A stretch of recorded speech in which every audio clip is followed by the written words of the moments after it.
Eu quero fazer uma reflexãozinha com vocês, ok? Uma palavra bem pequenininha, eu acho que vale nós refletirmos e pensarmos um pouco daquilo que Deus deseja fazer na nossa vida. Uma das coisas que eu tenho procurado mostrar muito às pessoas é que elas devem ter o cuidado de não estabelecer para si a métrica dos outros, de buscarem entender o que Deus tem para elas. Muitas pessoas não conseguem ser felizes porque não conseguem encontrar o propósito de Deus para a sua vida, para o seu casamento. É gente que veio a esse mundo para viver uma carreira solo e resolve casar. Não era para você casar. Pastor, não me dou bem com ninguém. Essa é uma mensagem para tu. Será que todo mundo é ruim e você é bom? Se uma pessoa disser que você é um cavalo, pode ser mentira. Se 5 pessoas disser que você é um cavalo, pode ser um complô. Se 20 pessoas disser um cavalo, é porque você é um cavalo. Compra uma ferradura. Tem gente que quer divorciar para ser feliz. Também não adianta. Tem nada muito melhor do que isso que se arrumou. As pessoas estão olhando para a vida do outro, imaginando, porque você não sabe os problemas que o outro tem. Aí você imagina, nossa, a vida dessa pessoa é perfeita. Isso tem sido um grande desafio para a maioria das pessoas. Ficar de olho no que está acontecendo na vida alheia, canalizar suas forças. Há muito tempo eu venho falando com a igreja sobre melhorar sua qualidade de vida. Foi isso que eu fiz na minha vida. Se você pensa que eu sou rico, você está muito enganado. Aqui deve ter pelo menos umas 100 ou 200 pessoas que têm mais recursos que eu. Mas eu aprendi a ser próspero, que é ter o bastante na maioria das áreas. E isso faz com que as pessoas olhem e digam, nossa, que pastor feliz, até porque eu não choro na sua frente. Mas eu também choro. Para mim também é difícil. Então o que eu tenho visto? A perda da oportunidade que Deus tem concedido a todos. É importante que você entenda que Deus não tem seus privilegiados. Não. Deus não tem um grupinho que Ele resolveu abençoar. Ele dá a oportunidade a todos, mas nem todos são capazes de aproveitar a oportunidade. E às vezes não é de hoje que Ele está dando a oportunidade, não apenas para você, mas para aqueles que antecederam você. Eu acho que essa é a grande questão. Quando seu pai vivia, ou seu avô vivia, o meu provavelmente também vivia. E durante a vida daqueles que já passaram, eles podem ter feito coisas totalmente diferentes. Isso fez com que a próxima geração entrasse com uma vantagem sobre outras pessoas. Não porque Deus tem privilegiados, porque pessoas aproveitaram as oportunidades oferecidas por Deus. Hoje talvez a vida financeira de alguém é mais fácil que a sua. Hoje talvez o equilíbrio emocional de algumas pessoas seja mais fácil que o seu. Hoje o casamento de algumas pessoas podem ser mais fácil que os seus. Hoje filhos de outras pessoas podem ser menos problemáticos que os seus. E o que isso me mostra? Que pessoas estão fazendo coisas diferentes. E quando as pessoas que têm um resultado negativo olham para isso, elas começam a achar que há uma injustiça nesse resultado. Porque eu trabalho tanto e tenho pouco resultado. Por que é que eu faço tanto e tenho poucos resultados? É importante nós entendermos isso, por quê?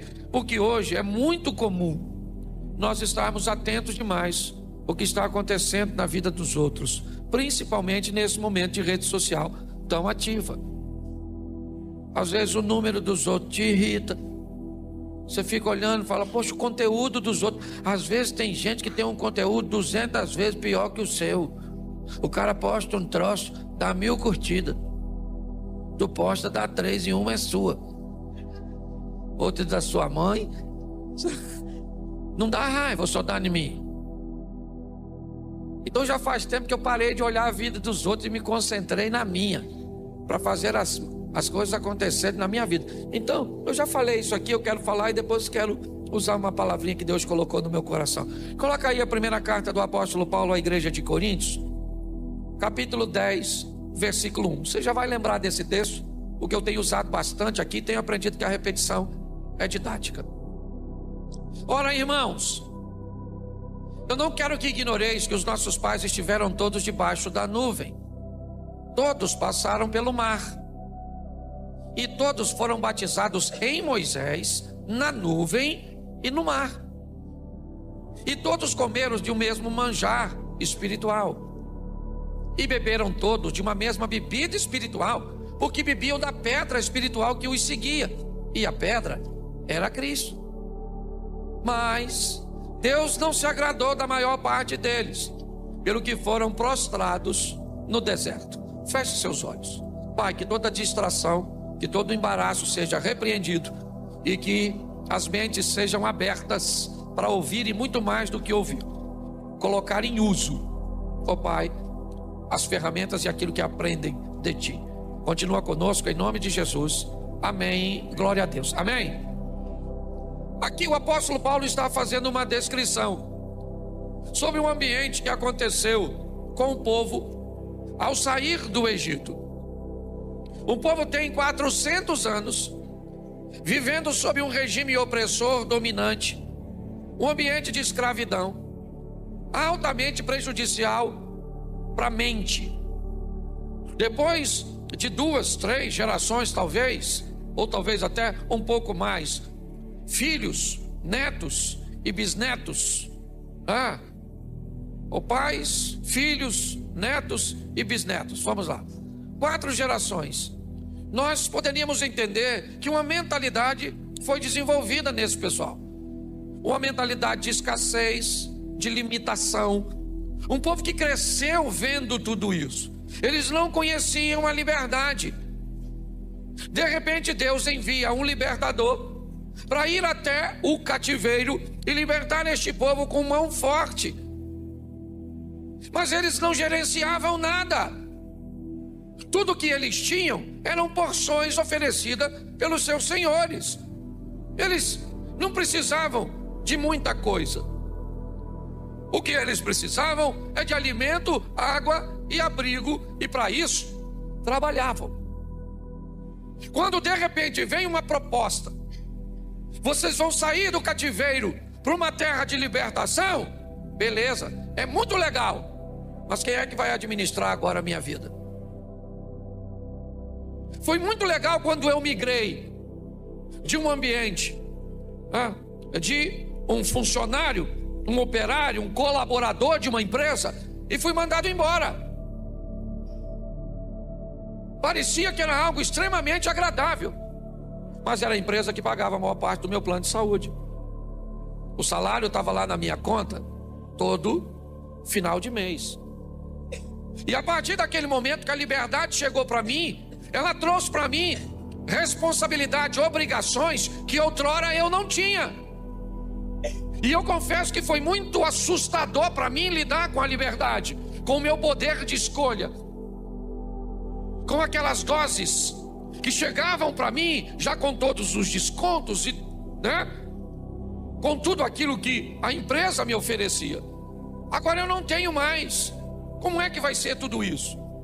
A liberdade que algumas pessoas almejam pode ser para elas altamente assustadora quando elas têm que lidar com a responsabilidade da responsabilidade, ou com a responsabilidade da liberdade que tiveram. Esse texto que nós lemos, ele diz isso. O que Deus está fazendo? Entrando no Egito. O que Deus quer fazer no Egito? Libertar seu povo, tirar seu povo de um cativeiro. É verdade, mas não bastou caminhar muito tempo e a fome veio, a sede veio, e a saudade do ambiente altamente limitante tomou de assalto o coração daquele povo, com saudade dos pepinos, com saudade das cebolas, com saudade das facilidades. Me parece que o que Deus quer transmitir com essa mensagem é que a liberdade é boa. Cristo é o libertador. Ele veio para nos libertar. Mas a liberdade não é boa para todo mundo. Porque quando alguém vai para a libertação com a mente de cativo, essa pessoa vai sofrer demais. Quando alguém sai do Egito e continua com o coração lá, isso vai ser altamente prejudicial. O texto em que lemos, Moisés está dizendo isso. Bota para mim, de novo, 1. Irmãos, eu não quero que vocês ignorem, eu quero que vocês entendam, eu quero que vocês estejam aptos a prestar atenção. Que os nossos pais estiveram todos debaixo da nuvem. Todos passaram pelo mar. Verso 2. Você já ouviu 2 vezes a expressão todos. Todos foram batizados na mesma nuvem, né? Em Moisés, na mesma nuvem no mar. Verso 3. Todos comeram do mesmo manjar espiritual. Verso 4. Beberam todos de uma mesma bebida espiritual. Todos estão no mesmo culto. Todos estão no mesmo deserto. Está caindo maná para todos. Está passando codornizes para todos. Está saindo água da rocha para todos. Tem uma nuvem protegendo do sol. Todos. Tem uma coluna de fogo à noite protegendo do frio. Quem? Todos. Todos estão no mesmo ambiente, no mesmo tempo, ouvindo e vendo as mesmas coisas. Todos. Esse é o Deus justo, o Deus das oportunidades. Porém, o verso 5, ele começa a distinguir o todos. O todos de todo mundo. Ou todo mundo não são todos, ou todos não são todo mundo. Coloque como você quiser. Verso 5. Mas Deus não se agradou da maior parte de todos. E aqueles cujo qual, certo, Deus não se agradou, eles pereceram no deserto. Saíram do cativeiro para ir para a libertação, mas morreram no caminho. É isso que Paulo está dizendo. A mensagem é: pessoas estão no mesmo culto de quarta-feira, ouvindo a mesma palavra de oferta, ouvimos a mesma palavra de campanha, ouvimos os mesmos louvores, estou aqui diante da mesma palavra para quem? Para todos, mas me parece que, segundo aquela estatística ali, a maior parte das pessoas perecem no processo. A Bíblia, ela é sempre recheada de oportunidades. Você abre o Éden, você vê 2 irmãos fazendo a mesma coisa, porém com um coração diferente. Caim e Abel.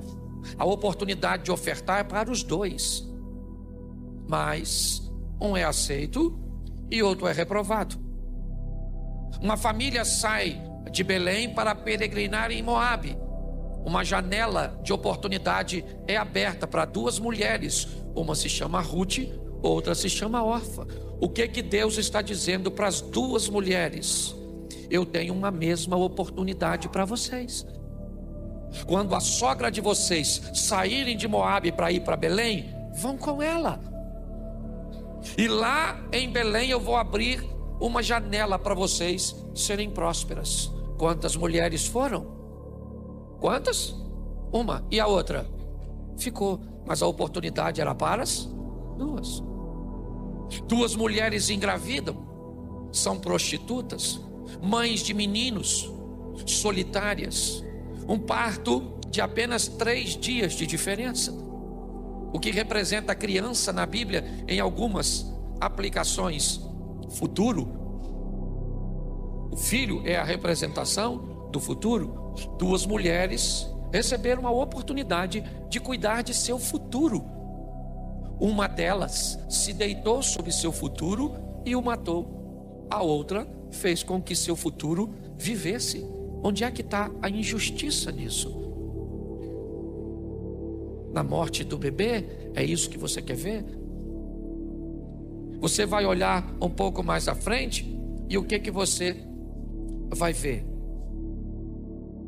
12 discípulos, escuridão para os 12, vento para os 12, 3 horas da manhã aproximadamente para os 12, cansaço para os 12. Jesus aparece para os 12. Quantos homens poderiam andar sobre as águas nessa ocasião? Quantos? Os 12. Quantos andaram? E por quê? Porque Deus é injusto e deu uma oportunidade para um que não deu para o outro. Não. Se quando Pedro dissesse assim: eu vou sair do barco, André, seu irmão, dissesse: tu não vai sozinho porque eu vou também. Tiago e João, que era sócio dele numa pequena cooperativa de pesca, diria: nós também vamos, vocês não vão sozinhos não. E aí pensa, não sei se Tomé iria, mas a turma podia ser maior. Aí um cara anda sobre as águas e 11 caras ficam olhando. Oh, pelo amor de Deus, você precisa definir na sua vida se você quer ser um espectador de vida alheia ou você quer ser um protagonista das suas próprias histórias. Porque o Deus que você serve é o mesmo de todos nós. Aliás, nós temos duas coisas que nos trazem altamente afinidades. Primeiro, servimos o mesmo Deus, temos um só Deus, uma só palavra, um só Espírito e os mesmos valores. Outra coisa que nos aproxima, o mesmo adversário. Satanás é o adversário de todos nós. Muitas coisas nos aproximam. Quando eu olho para esse ambiente, o que eu vejo? Eu vejo pessoas escutando a mesma coisa, mas vivendo coisas totalmente opostas. Isso me deixa desconfortável. Há uma oportunidade no Monte da Caveira. O homem está sendo crucificado numa cruz centralizada. Ele é o Salvador. Do seu lado direito vai um ladrão, do esquerdo um outro ladrão. E o Salvador está no meio para salvar quantos ladrões? Os dois. A oportunidade é para os dois. Os dois são salvos? Não. Porque Jesus só poderia salvar um? Não. Ele poderia salvar os dois. As oportunidades precisam ser vistas de uma forma mais clara para a maioria das pessoas. Então deixa eu te mostrar 4 textos aqui para você entender, porque eu gosto da maneira como Deus permite a humanidade de seus escritores estar na Bíblia, sem comprometer a mensagem. Eu gosto de ver isso porque Deus está sempre no controle. Por isso que você nunca vai ver Deus lutando com o diabo. Nunca. Nunca há batalha entre Deus e o diabo. A batalha é sempre entre o diabo e os anjos de Deus.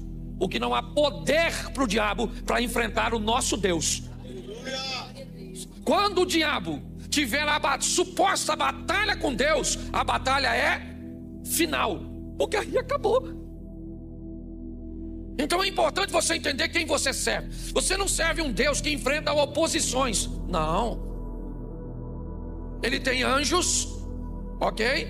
Que até quando vão enfrentar o diabo, usam Deus. Eu já vi gente dizendo: não tem problema nenhum, se essa é a sua cultura, fique à vontade, eu vou pisar na cabeça do diabo.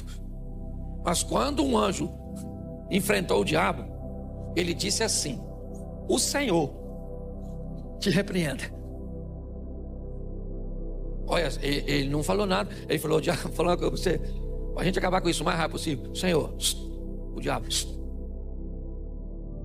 A gente tem dificuldade até para orar. A grande disputa desse mundo espiritual são recipientes. Lugares onde duas forças querem estar e não conseguem estar simultaneamente. Quem é o recipiente? Eu e você. E quem é que está disputando esse recipiente? O bem e o mal. Por que é bem e mal? Porque um é a ausência do outro. Por isso que a representação é luz e trevas. Onde uma chega, a outra tem que ir embora. É ignorância e sabedoria. Chegou uma, a outra tem que ir embora. Quando Deus entra em você, pronto. Entrou, cadê o Satanás? Foi embora, porque não dá para bater duas coisas. Quando o Satanás entra em tu, o que vai? Deus vai embora, porque não dá. Pastor, mas o Satanás entra. No Pedro entrou. Não sei se entra em nós, porque nós somos muito melhor que o Pedro. Certo? O Pedro estava conversando com Jesus e Jesus falou: ô Pedro, você respondeu direitinho. 10 para você. E por que você respondeu direitinho? Porque Deus está dentro de você. Pedro falou: beleza aí, Deus está dentro de mim. Jesus continua conversando com Pedro. Já Deus foi embora e o Satanás entrou. E Jesus falou: Pedro, agora o Satanás está aí. Mas Pedro, Deus estava aqui agora mesmo. Pois é, mas o mal entrou. Então a grande disputa é essa. E não ri não, porque nós também somos assim. Ora está Deus, ora está o Satanás. É porque parece que quando eu falo Satanás, eu estou falando de possessão. Nossa. Certo? Como é que é o nome daquele que a menina sobe pela parede? poltergeist, o exorcista. Não é isso que eu estou falando, não. Eu estou falando a você que às vezes é um recipiente do Satanás para perturbar sua mulher, para perturbar a família do seu filho, para perturbar seus filhos, para perturbar todo mundo, para perturbar vizinho. Entendeu?